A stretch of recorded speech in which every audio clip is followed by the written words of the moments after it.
The debate, you were asked to clarify if you believe Trump lost the 2020 election. Do you believe he lost the 2020 election? I think that Donald Trump and I have both raised a number of issues with the 2020 election, but we're focused on the future. I think there's an obsession here with focusing on 2020. I'm much more worried about what happened after 2020, which is a wide open border, groceries that are unaffordable. And look, Senator, Lulu, yes or no?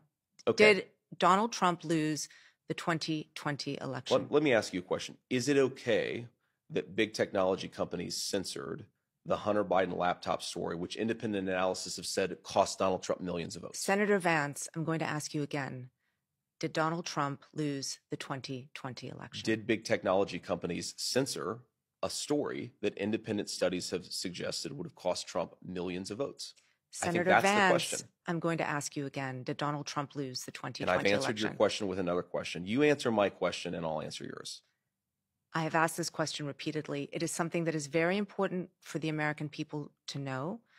There is no proof, legal or otherwise, that Donald Trump did not lose the 2020 election. You're repeating a slogan rather than engaging with what I'm saying, which is that when our own technology firms engage in industrial scale censorship, by the way, backed up by the federal government in a way that independent studies suggest affect the votes, I'm worried about Americans who feel like there were problems in 2020. I'm not worried about this slogan that people throw. Well, every court case went this way. I'm talking about something very discrete, a problem of censorship in this country that I do think affected things in 2020, and more importantly, that led to Kamala Harris's governance, which has screwed this country up in a big way. Okay, first of all, J.D. Vance is full of shit. He knows that Donald Trump lost. There's no ifs, ands, or buts about it. And the thing is, he even said it himself, and he talked about in a text message what a failure Donald Trump was on economic policy. So this whole grandstanding thing that he's doing about like, well, I'm not going to say that Donald Trump lost, and it's the election systems that we're using that are biased is utter bullshit.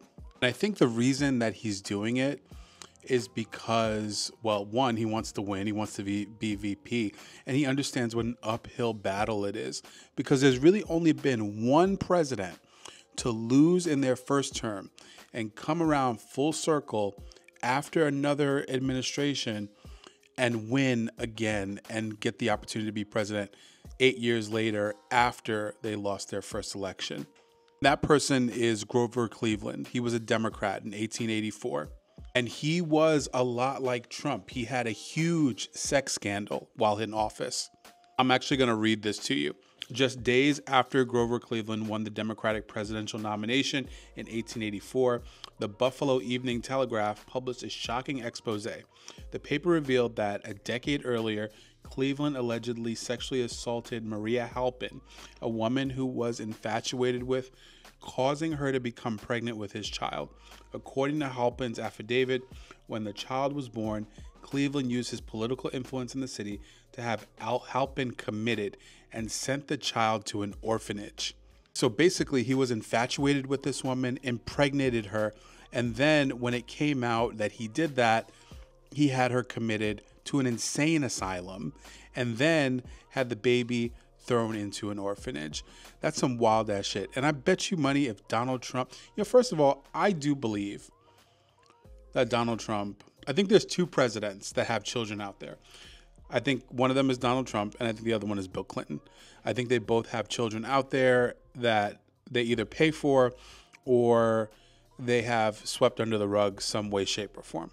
Now, Grover Cleveland was a Democrat. It was during a time where the Democratic Party more resembled the Republican Party of today and vice versa. So completely different ideologies that the parties had compared to where the parties are today.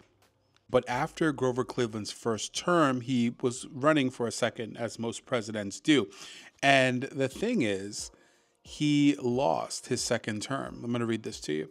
4 years later, Cleveland lost in 1884 his re-election race to Republican challenger Benjamin Harrison, who became president, despite securing popular vote. But in a 1892 rematch, Cleveland defeated Harrison to reclaim the office. So basically, Grover Cleveland was one of those people that was like, wait a minute, I won the popular vote. The Electoral College should not matter. But the Electoral College matters, so therefore he was kicked out of office. Hey, if you like these videos or like my videos, please don't forget to subscribe and follow. Thank you. But part of the reason that Grover Cleveland lost was a lot of the same reasons that Trump lost as well. One, he had incompetent management when it came to his campaign. A historian had to say this.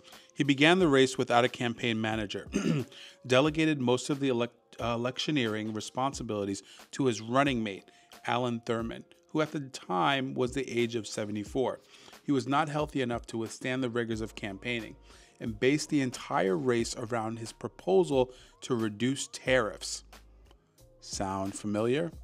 Well, Trump wants to raise tariffs, but that's a different subject for a different day, which divided his own Democratic Party and unified Republicans in opposition. Even with a running mate who was really, really weak and really, really old, he still had a close race, just like it is today.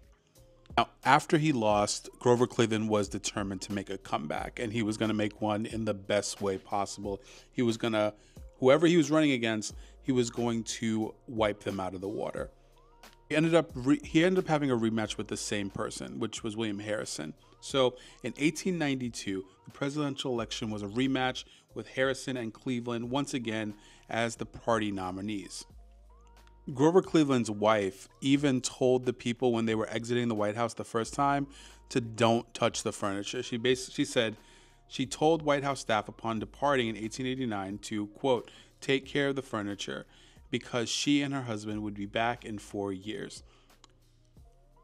They went super quiet, and Grover Cleveland even anticipated not running again. Historians said this. He was satisfied with his first term record and was enthusiastic about the idea of retirement with his wife, whom he had married during his first term. So essentially, he was a newlywed when he was a president. But the thing that brought Grover Cleveland back to wanting to run for president was essentially the candidate that the Democratic Party had. The Democratic Party was going to push a man by the name of David Hill to the forefront. And Grover Cleveland was like, absolutely not. This dude's whack, and I'm going to run again. And another thing that's really, really mirroring what Donald Trump is doing and Grover Cleveland is that there was a third party candidate. There was a man by the name of James Weaver. He was part of the Populist Party. And he actually, when Grover Cleveland and William Harrison were running against each other, James Weaver was running a third party candidate, kind of like Jill Stein. And he was able to take 5 states. And this really helped Grover Cleveland because he won. He won the presidency. And he took 277 electoral college votes compared to 145 for Harrison and 22 for Weaver.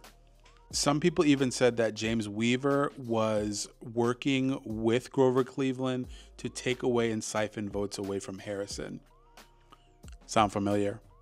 A lot of people are saying the same thing today about Jill Stein and what she's doing in her work against Kamala Harris and all the weird fray groups that she's working with as well. Especially the fact that she spends all of her time on TikTok and Instagram instead of running a campaign. Doesn't sound very presidential to me, but nonetheless. But Grover Cleveland that is the only instance that we've seen where a person has lost after the first term and has been given the second chance by their party to come full circle, run again, and win. It's never happened before. If it happens this election, this will be the second time. Grover Cleveland and Donald Trump. Personally, I don't think that's going to happen. Donald Trump is 78 years old. He's older. J.D. Vance can't really tell the truth, and he can't really speak the truth because whoever's running the show over there won't let him. So I don't think that's going to happen, but elections are tricky things and anything can happen with an election.